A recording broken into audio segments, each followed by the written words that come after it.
Good afternoon. तो हमने देखा पिछले वीडियो में कि पालमपुर में जो सबसे बड़ी समस्या है वो है उत्पादन को बढ़ाने की समस्या।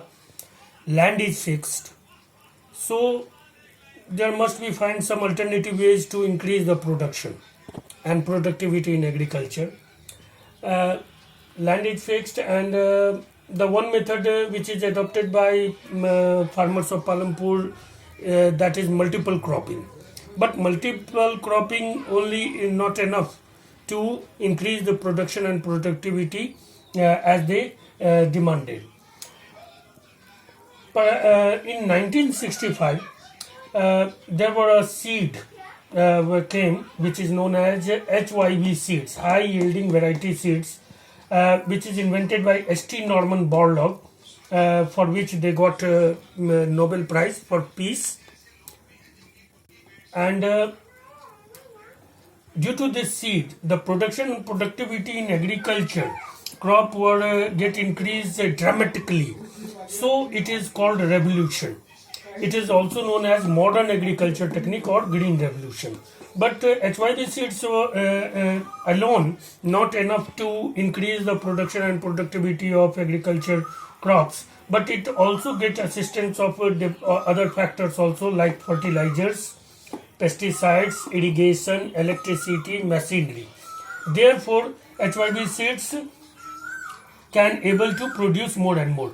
The productivity were much increased. Productivity increased from 1300 kg to 3200 kg per hectare. That is dramatically changed, and due to this unexpected change or growth in production, it is called green revolution. It get most successful in Punjab, Haryana, western UP इत्यादि में ये ज़्यादा सफल हुआ, और कुछ फसलों में जैसे आलू में, गेहूं में, मक्का में ये सब में ज़्यादा ये सफल हुआ. लेकिन यहाँ पे कुछ पॉइंट हम लोग देख सकते हैं कि ग्रीन रेवोल्यूशन के बाद जो इसके इनपुट्स थे, इन सब के कारण एक तो खेती महंगी हुई. Now agriculture not in traditional form, it became a capitalistic path, and in which poor farmers or small holding farmers became incapable to do these all process, and thus they suffer from rural indebtedness. Rural indebtedness यानी वो कर्ज में फंसते चले गए green revolution के बाद से, क्योंकि गांव में जो रूरल क्रेडिट है, ग्रामीण साख, उसका हमको 65% अनऑर्गेनाइज सेक्टर है, जैसे सेठ, महाजन, साहूकार, और they are exploit poor farmers in various ways, and organise sector contribute only 35% of overall rural credit. तो एक तो समस्या ये हुई कि इस ग्रीन रेवोल्यूशन से खेती करने के लिए जो पूंजी की जरूरत थी, जो कैपिटल की जरूरत थी, वो कहाँ से आएगा, और अगर वो सेठ महाजन से आता है तो वहां पर गरीबों का शोषण होता है, किसानों का शोषण होता है. The next problem which is arise that कि ग्रीन रेवोल्यूशन के बाद जब productivity would get increased by more than 3 times, then there were availability of marketable or agriculture surplus. Now farmers have enough production that they can sell and increase their and after sell they can enhance their life standard also.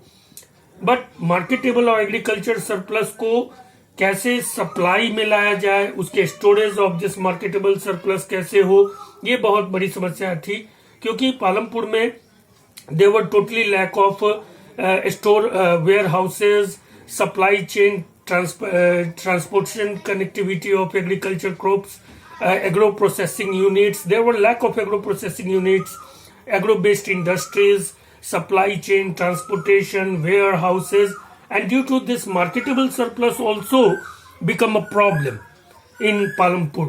Marketable surplus is a problem, expensive agriculture technique is a problem, and thus there are another problem is problem of mechanization and commercialization of agriculture due to small holdings.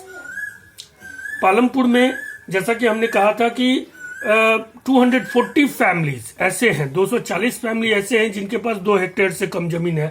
अब अगर ऐसे में किसी परिवार को 2 hectare जमीन है और उसके अगर 3 बेटे हैं, तो फिर further land wall going to be distributed among those 3 person, और इस तरह से उनको करीब 0.75 हेक्टेयर मिलेगा।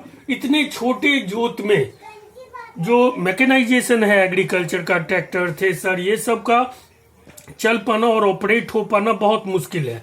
तो स्मॉल होल्डिंग्स के कारण इस मॉडर्न एग्रीकल्चर टेक्निक का भी लाभ लेने में किसान असमर्थ थे। That is another problem of mechanisation. और अगर मैकेनाइजेशन बड़े पैमाने पे नहीं होगा तो फिर कमर्शियलाइजेशन एग्रीकल्चर क्रॉप्स का नहीं हो सकता है। That is another problem. Marketable surplus और एग्रीकल्चर सरप्लस, उसका सप्लाई और storage, it is another problem. Expensive path of agriculture due to modern agriculture technique, it is another problem. These 3 problem. इसके बाद जो चौथा सबसे मेजर प्रॉब्लम है, जो अभी भी वर्तमान में भी हमारे सामने है, वो है sustainability of fertility of land. भूमि की उर्वरा शक्ति को बनाए रखना, उसको सस्टेन करना due to chemical inputs in farming. जो मॉडर्न एग्रीकल्चर टेक्निक्स के अंतर्गत हमने उत्पादन और उत्पादकता को बढ़ाने के लिए जो ग्रीन रेवोल्यूशन और उसके इनपुट्स हमने यूज किए, fertiliser chemical, pesticides chemical, HYB seeds, तो इन सब के कारण जो है वो भूमि की उर्वरा शक्ति तेजी से कम होने लगी, क्योंकि chemicals were get destroy the fertility of soil. And that is another problem. That ये प्रॉब्लम ऐसा है कि जिसमें हम एग्रीकल्चर को उसके मूल रूप में भविष्य के लिए नहीं बनाए रख सकते हैं। तो there is a problem for future generation and there were at last we lost the overall productivity of land and that is another problem appear in front of us. इसके बावजूद एक प्रॉब्लम जो और है वो है problem of unemployment due to mechanisation of agriculture. Labourers became unemployed. देखिए, modern agriculture technique के साथ एक तो कैपिटलिस्टिक पाथ हो गया, तो किसानों के लिए समस्या। मार्केटेबल और एग्रीकल्चर सरप्लस हो गया, उसको बेचना, उसको सप्लाई करना, ये समस्या। उसका स्टोरेज समस्या, 2 समस्या। Problem of mechanisation, small holdings के कारण एग्रीकल्चर का मैकेनाइजेशन और कमर्शियलाइजेशन, तीसरा समस्या।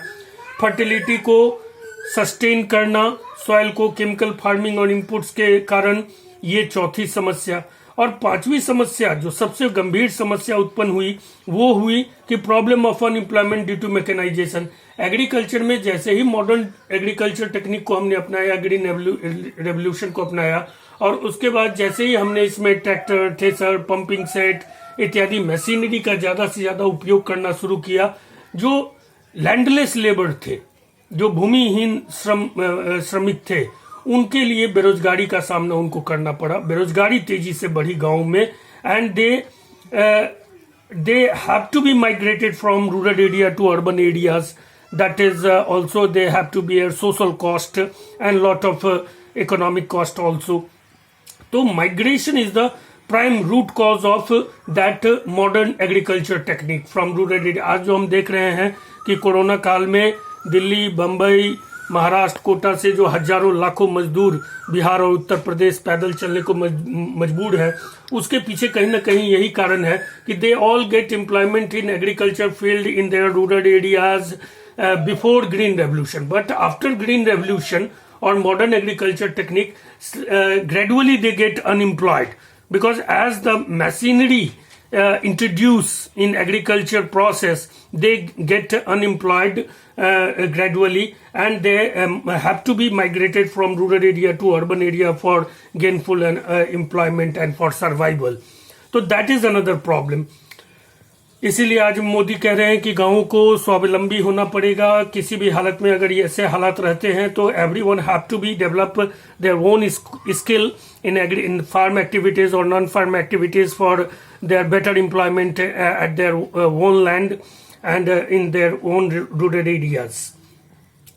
इसके बाद जो सबसे बड़ा प्रॉब्लम है वो है कि ग्रीन रेवोल्यूशन। इसके बाद छठा प्रॉब्लम जो सामने आता है पालमपुर में वो है कि मॉडर्न एग्रीकल्चर टेक्निक के कारण और ग्रीन रेवोल्यूशन के कारण जो ये एक्सपेंसिव पाथ हुआ, इसके कारण इट इंक्रीज रूरल इंडेप्टनेस, जिसके कारण आज जो हम किसानों की आत्महत्या के बारे में सुन रहे हैं। एक अकेले बुंदेलखंड ऐसा जगह है जहां पर हजारों किसान प्रत्येक वर्ष आत्महत्या करते हैं, and there were a lot of farmers get do suicide in all over the country every year. And some time सरकार कितना भी ऋण माफ करती है, कुछ भी करती है, लेकिन ये इनडेप्टनेस का जो एक नेट है, जाल है, ट्रैप है इंडेप्टनेस का, that were not going to be over with time, because it increased rural indebtedness because green revolution is become expensive. तो इसके लिए हमको बड़े पैमाने पे रूरल एरिया में ऑर्गेनाइज्ड रूप में ऑर्गेनाइज्ड क्रेडिट सोर्सेज को बढ़ाना होगा. कमर्शियल बैंक, जो सरकारी कमर्शियल बैंक हैं, rural RRBs, regional rural banks, NABARD, National Bank for Agriculture and Rural Development, ADB agriculture development bank, cooperative banks, इन सबको बढ़ाना होगा. और वहाँ के किसानों को जो कि वो इन्फोर्स हैं सेठ और महाजन से कर्ज लेने के लिए, और उसके कारण उनका वेरियस वेज में एक्सप्लॉयटेशन होता है, उनसे बचाने के लिए. तो ये एक अलग समस्या है. तो मोटा मोटी अगर हम कहें तो ग्रीन रेवोल्यूशन के कारण पालमपुर में जो समस्याएं हैं वो इस रूप में है कि एक तो मार्केट ग्रीन रेवोल्यूशन के कारण जो एक्सपेंसिव है ग्रीन रेवोल्यूशन टेक्निक, उसके कारण उनको कर्ज की समस्या है. कर्ज अगर लेते भी हैं तो कर्ज के दबाव में वो रहते हैं और फिर आत्महत्या करते हैं, एक समस्या है. दूसरी, अगर उन्होंने कर्ज लेकर खेती कर भी ली तो जो उत्पादकता ज्यादा हुई, उत्पादन जो ज्यादा हुआ उसको स्टोर करना और उसको उचित मूल्य पर फेयर प्राइसेस पे बेचने की समस्या दूसरी समस्या है. तीसरा, एग्रीकल्चर का जो छोटे होल्डिंग के कारण ग्रीन रेवोल्यूशन का वो 100% लाभ नहीं ले पाते हैं, मैकेनाइजेशन और कमर्शियलाइजेशन नहीं हो पाता है, ये तीसरा समस्या है. ग्रीन रेवोल्यूशन के कारण और केमिकल इनपुट्स के कारण भूमि की उर्वरक शक्ति को बचाए रखना और उसको बनाए रखना, ये चौथी समस्या है. Problem of unemployment in rural areas due to mechanisation of agriculture process, ये पांचवी समस्या है. और रूरल इंडेप्टनेस का बढ़ना, ये छठी समस्या है.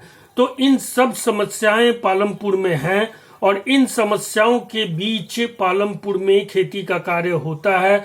75% people still engaged in agriculture for their livelihood. Now, in next video we going to analyze that how these problem are going to be sorted up in Palampur, and with that chapter was going to be end. You all are requested, all students of 9th class English medium में जो भी economics पढ़ रहे हैं, they all are requested to make their notes in their homework book, and also try to send on SBM Barwat WhatsApp, and or your class teacher WhatsApp, and in next video we are going to finalize this chapter.